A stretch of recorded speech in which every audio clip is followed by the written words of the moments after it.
ಏನು ಹೇಳ್ತೀರಿ ಸರ್ ಮೊದಲ ಪ್ರತಿಕ್ರಿಯೆ? ಒಂದು ರೀತಿ ತುಂಬ ಖುಷಿ ಆಗ್ತಿದೆ. ಅಂದರೆ ಭಾಳ ವರ್ಷಗಳಿಂದ ಮಾಡಬೇಕು ಅಂತ ಅಂದ್ಕೊಂಡಿದ್ದೆ, ಬಟ್ ಆದರೆ ಆಗ್ತಾ ಇರಲಿಲ್ಲ. ಈಗ ಡಬಲ್ ಗ್ರ್ಯಾಜುಯೇಟ್ ಆದಮೇಲೆ ತುಂಬ ಖುಷಿ ಆಗ್ತಿದೆ. ಬಟ್ ಆದರೆ ಎರಡು ಗ್ರ್ಯಾಜುಯೇಷನ್ ನಡುವೆ ಆಲ್ಮೋಸ್ಟ್ ಒಂದು 32 ವರ್ಷಗಳ ಸುದೀರ್ಘವಾದ ಅವಧಿ ಇದೆ. ಬಟ್ ಆದರೆ ಭಾಳ ಹೆಮ್ಮೆ ಅನ್ನಿಸ್ತಿದೆ, ಖುಷಿನೂ ಆಗ್ತಾಯಿದೆ. ಏನು ಹೇಳ್ತಾರೆ ಸರ್ ಸಂಬಂಧಿಕರು, ಮನೆಯವರೆಲ್ಲ ನೀವು ಈಗ ಇಂಜಿನಿಯರ್ ಆಗಿರಿ ಅಂತ ಅಂದ ತಕ್ಷಣ ಏನು ಪ್ರತಿಕ್ರಿಯೆ ಬಂತು ಎಲ್ಲ? ಹಾಗೆ ಸ್ವಲ್ಪ ಭಾಳ ಜನಕ್ಕೆ ಗೊತ್ತಿದ್ದಿಲ್ಲ ನಾನು ಇಂಜಿನಿಯರಿಂಗ್ ಮಾಡ್ತಾಯಿದ್ದೀನಿ ಅಂತ. ಆದರೆ ನಮ್ಮ ಫ್ಯಾಮಿಲಿಯಲ್ಲಿ ಅದರಲ್ಲಿ ಯಾಕಂದರೆ ಯಾವಾಗ ಎಕ್ಸಾಮ್ ಇದೆ ಈಗ ಡಿಸ್ಟರ್ಬ್ ಮಾಡಬೇಡ್ರಿ ಅಂತ ಒಂದು 2-3 ವಿಷಯದಾಗ ಈಗ ಯಾವಾಗ ಎಕ್ಸಾಮ್ ಇರ್ತಾ ಅಂತ ಒಂದಿಷ್ಟು ಕೆಲವು ಜನಕ್ಕೆ ಗೊತ್ತಿತ್ತು ನಾನು ಮಾಡ್ತಾಯಿದ್ದೀನಿ ಅಂತ. ಬಟ್ ಯಾವಾಗ ಅದು ಸ್ಪೆಷಲಿ ಮೀಡಿಯಾದಲ್ಲಿ ಇದೆಲ್ಲ ಬಂದಮೇಲೆ, ಅಂದರೆ ಎಲ್ಲರಿಗೂ ಒಮ್ಮೆ ಗೊತ್ತಾದ ಮೇಲೆ ಒಂದು ರೀತಿ ಎಲ್ಲರಿಗೂ ಆಶ್ಚರ್ಯನೂ ಅನ್ನಿಸ್ತು. ಮತ್ತು ಎಲ್ಲರಿಗೂ ನಾನು ಸಿವಿಲ್ ಇಂಜಿನಿಯರ್ ಆಗಬೇಕಂತ ನಮ್ಮ ಕಾಲೇಜ್ ಡೇಸಿಂದನೂ ಅವ್ರಿಗೆ ಅನ್ನಿಸ್ತಾಯಿತ್ತು. ಯಾಕಂದರೆ ನಾನು ಇಮಿಡಿಯೇಟ್ಲಿ ಕಾಲೇಜ್ ಡೇಸ್ ಆದಮೇಲೆ ಕನ್ಸ್ಟ್ರಕ್ಷನ್ ಸ್ಟಾರ್ಟ್ ಮಾಡಿದ್ದೆ. ಸೊ ಸಿವಿಲ್ ಇಂಜಿನಿಯರ್ ಆಗಿದ್ದರೆ ಚೆನ್ನಾಗಿ ಆಗ್ತಿತ್ತಲ್ಲಪ್ಪ ಅಂತ ಎಲ್ಲ ಕಡೆ ಅಂತಾಯಿದ್ರು. ಯಾವುದೇ ಕಾರ್ಯಕ್ರಮಕ್ಕೆ ಹೋದಾಗ ಸಿವಿಲ್ ಇಂಜಿನಿಯರ್ ಅಂತ ಇಂಟ್ರಡ್ಯೂಸ್ ಮಾಡ್ತಾಯಿದ್ರು, ಆದರೆ ಸಿವಿಲ್ ಇಂಜಿನಿಯರ್ ಇಲ್ಲ ಅಂತ ನಂಗೆ ಹೇಳಬೇಕಾಗ್ತಾಯಿತ್ತು. ಸೊ ಒಂದು ರೀತಿಯಿಂದ ನಿಜವಾಗ್ಲೂ ಅವಾಗ ಎಲ್ಲರಿಗೂ ಇದಾದಮೇಲೆ ಎವ್ರಿಬಡಿ ಈಸ್ ಸೋ ಹ್ಯಾಪಿ. ಭಾಳಷ್ಟು ಜನ ಹೇಳ್ತಾರೆ, ನೀವು ಸಿವಿಲ್ ಇಂಜಿನಿಯರ್ ಅಲ್ಲ ಅಂತ ಗೊತ್ತೇ ಇರಲಿಲ್ಲಪ್ಪ ಅಂತ ಈಗ ಸಾಕಷ್ಟು ಜನ ಹೇಳ್ತಾ ಇದ್ದಾರೆ. ಭಾಳ ಒಂದು ರೀತಿ ಖುಷಿ ಆಗ್ತಾಯಿದೆ ಸರ್. ಈಗ ಮೊದಲು ಏನು ಕಲ್ತಿದ್ರಿ, ಏನು ಪದವಿ ಮಾಡ್ಕೊಂಡಿದ್ರಿ ಮೊದಲೆಲ್ಲ? ನಾನು 1994 ನಾನು ಗ್ರ್ಯಾಜುಯೇಷನ್ ಕಂಪ್ಲೀಟ್ ಮಾಡಿದ್ದೆ. BSc ಎಲೆಕ್ಟ್ರಾನಿಕ್ಸ್ ಇಲ್ಲ GSS ಕಾಲೇಜಿಂದ ನಾವು ಮಾಡಿದ್ದೆ ಆ ಟೈಮ್ ಒಳಗೆ. ಸೊ ಈ BSc ಮುಗಿಸಿ ಇಮಿಡಿಯೇಟ್ಲಿ ಅದಾದಮೇಲೆ ನಮ್ಮ ಅಂದರೆ ಮಾಡ್ತಾನೆ ಸ್ವಲ್ಪ ಅದು ಇದು ಕೆಲಸ ಮಾಡ್ತಾಯಿದ್ದೆ. ಅದ್ರ ಜೊತೆಗೆ ಕನ್ಸ್ಟ್ರಕ್ಷನ್ ಅವಾಗೇ ಸ್ಟಾರ್ಟ್ ಆಗಿತ್ತು ನಂದು.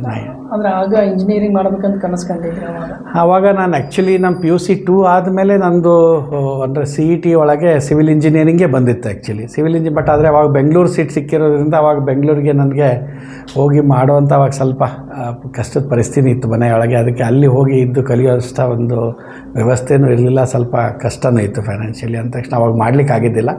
ಸೊ ಅವಾಗಿಲ್ಲ BSc ಸಿಕ್ಕ ತಕ್ಷಣ ಬೆಳಗಾಂ ಒಳಗೆ ಗ್ರ್ಯಾಜುಯೇಷನ್ ಮಾಡ್ಕೊಂಡ್ವಿ. ಹೆಂಗೆ ಗ್ರ್ಯಾಜುಯೇಷನ್ ಅಂತೂ ಮಾಡೋದು ನೆಸೆಸಿಟಿ ಇತ್ತು. ಸೊ ಗ್ರ್ಯಾಜುಯೇಷನ್ ಮಾಡ್ಕೊಂಡೆ. ಅಂದ ತಕ್ಷಣ ಅವಾಗ ಸಿವಿಲ್ ಇಂಜಿನಿಯರಿಂಗ್ ಮಾಡಬೇಕು ಅಂತ ಸಿಕ್ಕಿದ್ರೂ ಆಗಿದ್ದಿಲ್ಲ. ಸೊ ಅದಾದಮೇಲೆ ಗ್ರ್ಯಾಜುಯೇಷನ್ ಇಲ್ಲ GSS ಒಳಗೆ ನಾನು ಗ್ರ್ಯಾಜುಯೇಷನ್ ಮಾಡ್ಕೊಂಡೆ ಸರ್. ಸರ್ ಈಗ ಇಂಜಿನಿಯರಿಂಗ್ ಕಾಲೇಜ್ಗಳಿಗೆಲ್ಲ ಕ್ಲಾಸಿಗೆ ಹೆಂಗೆ ಹೋಗ್ತಾಯಿದ್ರಿ, ಅಭ್ಯಾಸ ಹೆಂಗೆ ಮಾಡ್ತಾಯಿದ್ರಿ? ಅಭ್ಯಾಸ ಸಾಕಷ್ಟು ಅಭ್ಯಾಸಗಳೆಲ್ಲ ವಿಡಿಯೋ ಮೂಲಕನೇ. ಅಂದರೆ ಈಗ ಎಲ್ಲನೂ ಪ್ರತಿಯೊಂದ್ರದ್ದು ಸೆಮಿಸ್ಟರ್ದು ಎಲ್ಲ ಸಬ್ಜೆಕ್ಟ್ಸು ನಿಮ್ಮ ವಿಡಿಯೋಗಳು ಸಾಕಷ್ಟು ಅವೈಲೇಬಲ್ ಇದೆ. ಈಗ ನೀವೊಂದು ಮೊಬೈಲ್ ಒಂದಿದ್ದರೆ ಸಾಕು, ಯಾವ ವಿಷಯ ನೀವು ಕಲಿಬೇಕಂದ್ರೆ ಕಲಿಬೋದು. ಸೊ ಅಂತ ಭಾಳ ಕಷ್ಟ ಆಗಲಿಲ್ಲ. ಬಟ್ ಸ್ವಲ್ಪ ಕ್ಲಾಸ್ ರೂಮ್ ಸ್ವಲ್ಪ ಅಟೆಂಡೆನ್ಸ್ ಎಲ್ಲರೂ ಕಂಪೇರ್ ಮಾಡಿದರೆ ಭಾಳ ಕಡಿಮೆನೇ ಒಂದು ಇದು. ಸ್ವಲ್ಪ ಕಾಲೇಜವರು ಯಾವ ಹೊತ್ತಿಗೆ ಸ್ವಲ್ಪ ಅಟೆಂಡೆನ್ಸು ಎಕ್ಸಾಮ್ಷನ್ ಮಾಡಿದರೆ, ಯಾಕಂದರೆ ಸ್ವಲ್ಪ ನಮಗೆಲ್ಲ ನಾಲೆಜೆಲ್ಲ ಇದೆ ಇದ್ರ ಬಗ್ಗೆ. ಅಂದ ತಕ್ಷಣ ನೀವೇನು ಕಲಿಯೋದಂತ ಭಾಳ ಇಲ್ಲ ಅಂತ. ಬಟ್ ಆದ್ರೂ ಸ್ಪೆಷಲಿ ನನಗೆ ಈ ಯೂಟ್ಯೂಬ್ ಮೇಲಿನ ವಿಡಿಯೋಗಳು ಭಾಳ ಸಹಾಯಕಾರಿ. ಅದು ಅಂದರೆ ಈಗ ಪ್ರತಿಯೊಂದ್ರದ್ದು ಸಬ್ಜೆಕ್ಟ್ ಮೇಲೆ ನಿಮಗೆ ಎಲ್ಲನೂ ಯೂಟ್ಯೂಬ್ ಸಿಗ್ತದೆ. ನೀವು ಕಲಿಯೋಕ್ಕೆ ಭಾಳ ಈಸಿ, ಮತ್ತು ಯಾವಾಗೂ ಕಲಿಬೋದು. ಇದೇ ಬೇಕಂತಲ್ಲ. Even if you are travelling ಆ ಟೈಮ್ ಒಳಗೂ ನೀವು ಕಲಿಯುವಂಥ ಒಂದು ಈಸಿ ಮೆಥಡಾಲಜಿ ಇದೆ. ಈಗ ಥಿಯರಿ ಎಕ್ಸಾಮ್ ಬರೆಯುವಾಗ ಏನು ಸಮಸ್ಯೆ ಆಯಿತು, ಏನು ಬರೆಯೋದಕ್ಕೆ ಏನು ಸಮಸ್ಯೆ ಆಗಲಿಲ್ಲ? ಈಗ ಆ್ಯಕ್ಚುಲಿ ಒಂದು 30-32 ವರ್ಷದಲ್ಲಿ ಯಾವಾಗೂ ಬರೆಯೋದು ಭಾಳ ಕಡಿಮೆನೇ. ಅಂದರೆ ಅದರ್ ದ್ಯಾನ್ ಸಪ್ ರೈಟಿಂಗ್ ಸಮಥಿಂಗ್ ಅದನ್ನು ಅಷ್ಟು ಬಿಟ್ಟರೆ ಒಂದು ಪೇಜು ಸೈನ್ ಮಾಡೋದು ಇವಿಷ್ಟು ಬಿಟ್ಟರೆ ಬೇರೆ ಏನು ಭಾಳ ಕೆಲಸ ಇದ್ದಿಲ್ಲ. ಅಥವಾ ಏನಾದ್ರು ಒಂದು ಲೆಟ್ರ್ ಬರೀಬೇಕು, ಯಾವ್ದಾರು ಒಂದು ಭಾಷಣ ಡ್ರಾಫ್ಟ್ ಮಾಡಬೇಕಾದ್ರೆ ಬರೆಯೋದು ಬಿಟ್ಟರೆ ಅದು ಲೀಜರಾಗಿ ಇಷ್ಟೇ ಟೈಮ್ ಒಳಗೆ ಬರೀಬೇಕಂತಿದ್ದಿಲ್ಲ. ಫಸ್ಟ್ ಟೈಮ್ ಯಾವಾಗ ಫಸ್ಟ್ ಎಕ್ಸಾಮ್ ಬರೆದಾಗ ಅವಾಗ ಗೊತ್ತಾಯ್ತು ಅಂದರೆ ಎಷ್ಟು ಕಷ್ಟ ಇದೆ ಅಂತೇಳಿ. ಅಂದ್ರೆ ನಾ 22-24 ಪೇಜ್ ಆಗಿತ್ತು ಬರೀಬೇಕಾದ್ರೆ. ಲಿಟ್ರಲಿ ಹೊರಗೆ ಬಂದಮೇಲೆ ನನ್ನ ಕೈ ಹಿಂಗೆ ಏನೋ ಬರೀಲಿಕ್ಕೆ ಬರ್ತಿದ್ದಿಲ್ಲ. ಒಂದು ನಿಮಿಷ ಅಂದರೆ ಅಲ್ಲಾಡೋದೇ ಇಲ್ಲಪ್ಪ, ಪೆನ್ನೇ ಬರೆಯೋದಿಲ್ಲ, ಆ ರೀತಿ ಆಗಿತ್ತು. ಅದಾದಮೇಲೆ ಸ್ವಲ್ಪ ಆಮೇಲೆ ಏನು ತೊಂದರೆ ಆಗಿಲ್ಲ. ಈಗ 20-30 ಪೇಜ್ ಬರೆಯೋಕ್ಕೇನು ಕಷ್ಟ ಇಲ್ಲ. ಈಗ ಯಾವಾಗ ಮುಗೀತು ಸರ್ ನಿಮ್ಮದು? ಯಾವಾಗ ಪದವಿ ಸಿಕ್ತು ನಿಮಗೆ? ಈಗ June 1ಗೆ ನನ್ನ ಇಲ್ಲ ಪದವಿ ಸಮಾರಂಭ ನಮ್ಗೆ ಅಂಗಡಿ ಕಾಲೇಜ್ ಒಳಗಾಯಿತು. ಗೋವಿಂದ್ ಮಿಸಾಳೆ ಅಂತ is one of the senior vice president from Renuka Shigas. He honoured along with all the principals and entire Angadi Institute of Technology and ಮ್ಯಾನೇಜ್ಮೆಂಟಲ್ಲಿ ನಾನು ಇಂಜಿನಿಯರಿಂಗ್ ಮಾಡಿದ್ದು. ಸೊ 1ನೇ ತಾರೀಕಿಗೆ ಅವರ ಕಾಲೇಜಿಂದ ಪದವಿ ಪ್ರದಾನ ಸಮಾರಂಭ ಆಯಿತು. ನಾ ಅನುಪಮ ಹುನಗುಂದ್, CGK ಕನ್ಸ್ಟ್ರಕ್ಷನಲ್ಲಿ ಲೀಗಲ್ ಆರ್ಕಿಟೆಕ್ಟ್ ಅಂತ ವರ್ಕ್ ಮಾಡ್ತಾಯಿದ್ದೀನಿ. ಸರ್ ಹತ್ರ ನಾನು ಇವಾಗ ಆಲ್ರೆಡಿ 6 years ಆಯ್ತು ವರ್ಕ್ ಮಾಡಲಿಕ್ಕತ್ತು. ಸರ್ BE ಮುಗಿಸಿದ್ರು at the age of 54. It's really ನಮಗೆಲ್ಲ ಒಂದು ಇನ್ಸ್ಪಿರೇಷನ್. ಒಂದು ಅವ್ರು ನೋಡಿ ನಾವು ಕಲ್ತಿದ್ದು ತುಂಬ ಇದೆ. ನಾವು ಇಂಜಿನಿಯರಿಂಗ್ ಮಾಡಿ ಬಂದ್ರೂ ಅವ್ರ ಹತ್ರ ತುಂಬ ಕಲ್ತಿದ್ದೀವಿ. ಒಂದು ಟೆಕ್ನಿಕಲ್ ಆಗಲಿ ಬೇಸಿಕ್ ಆಗಲಿ ಅವ್ರ ಹತ್ರ ತುಂಬ ನಾವು ಕಲ್ತಿದ್ದೀವಿ.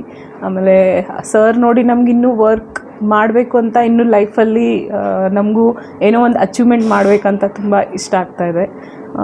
ಸರ್ದು ಹೆಂಗಿದೆ ನಾಲೆಜ್ ಅಂತಂದರೆ ಬರೀ ಸಿವಿಲಲ್ಲಿ ಅಷ್ಟೇ ಅಲ್ಲ, ಓಲ್ ಅವರೆಲ್ಲ ಜನರಲ್ ನಾಲೆಜ್, ಅವರು ಫ್ಯಾಕ್ಟ್ರಿ ನಡೆಸ್ತಾ ಇದ್ದೋ ರೀತಿ, ಬಿಲ್ಡರ್ ಆಗಿರೋದು ರೀತಿ, ಆಮೇಲೆ ಸರ್ ಮುಂಚೆ ಅವರೇ ಕಷ್ಟಪಟ್ಟಿದ್ದು ನಮ್ಮ ಮುಂದೆಲ್ಲ ಹೇಳಿದ್ದಾರೆ ಹೇಗೆ ಅವ್ರ ಮೇಲೆ ಬಂದರು ಅಂತ. ಅದನ್ನ ಕೇಳಿಬಿಟ್ಟು ನಮಗೊಂಥರ ಈಗಿನ ಜನ್ರೇಷನಿಗೆ ನಮಗೆ ಒಂಥರ ಇನ್ಸ್ಪಿರೇಷನ್ ಆಗೋಗಿದೆ. ಅವ್ರು ನೋಡಿ ನಮಗೂ ಒಂದ್ಸಲ ಅನಿಸುತ್ತೆ ನಾವೇನಾದರೂ ಮಾಡಬೇಕು ಲೈಫಲ್ಲಿ, ಏನಾದರೂ ಅಚೀವ್ ಮಾಡಬೇಕು ಅನ್ನಿಸ್ತೈತೆ. ಆ್ಯಕ್ಚುಲಿ ಹೇಳಬೇಕಂದ್ರೆ ಸರಿಗೆ ಮುಂಚೆಯಿಂದನೂ ಸಿವಿಲ್ ವರ್ಕಲ್ಲಿ ಇಂಟ್ರೆಸ್ಟ್ ಇತ್ತು. ಸೊ ಅವರು ಮೊದಲಿಂದನೂ ಪ್ರಾಜೆಕ್ಟ್ಸ್ ಬೈ ಗ್ರೌಂಡ್ ರಿಯಾಲಿಟಿಯಿಂದ ಪ್ರಾಜೆಕ್ಟ್ಸ್ ಮಾಡ್ಕೊಂಡು ಬಂದಿದ್ದಾರೆ. ಸೊ ಡೇ ಬೈ ಡೇ ಅವ್ರು ಇಂಪ್ರೂವ್ ಹಾಕ್ಕೊಂತ so they have reach this level. ಈ ಲೆವೆಲಿಗೆ ಅವ್ರು ರೀಚ್ ಮಾಡಿದ್ದಾರೆ.